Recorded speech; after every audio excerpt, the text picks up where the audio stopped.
So, hello guys, good day. Andito po tayo sa aming munting farm ulit.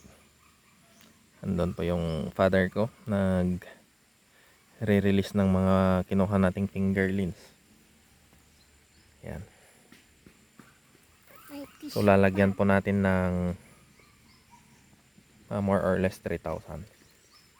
And then doon sa taas, tag 1,000. Yan. So, meron din po tayong mga dito, mga buko. Yan.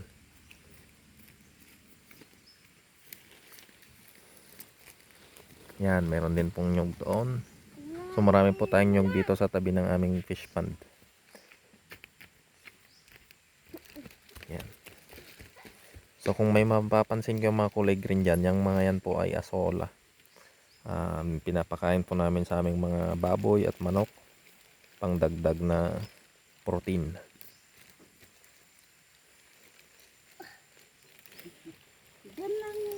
Ito naman po yung aming batang maliit, si Kylie. May daladalang 1,000 na 1,000 na fingerlings.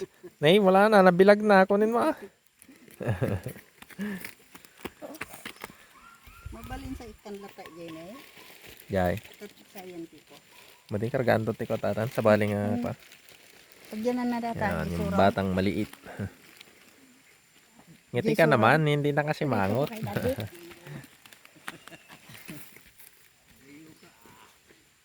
Yan.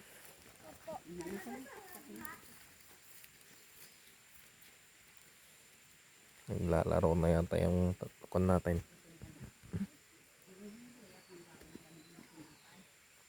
So hopefully maging successful yung project na ito. Sa taas naman nandun naman yung ibang set yon, hawak-hawak ng kapatid ko. At i-re-release din doon. So mga 2 days ago, lang natapos to. Then naglagay tayo ng 1620 na abono. Pampatubo ng mga lumot daw. And then yan. Ay tapos na rin pala mga kapatid yung aking pinalinis dyan sa taas ng ano. So last Friday, ay kahapon nagpalinis po ako dyan sa may sagingan namin dyan. Para sa ganun ay meron tayong malinis na kapaligiran. And berdeng berde. Kung mapapansin nyo dito sa amin, berdeng berde. Maraming nagkalat na mga fruit trees. Yan, may sampalok din pala dyan. Meron din kaming mga nganga na marami ng bunga. Yan, marami pong bunga yan. Nganga na yan. So, libre po yan kapag may aakyat. Pero walang umaakyat kaya ano. So, we are hoping na sana maganda yung maging output nito. Para sa ganun ay meron din tayong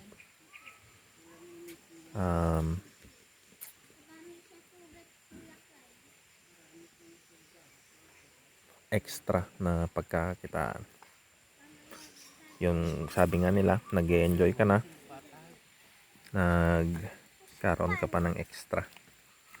So yun lamang po for today's video at maraming salamat.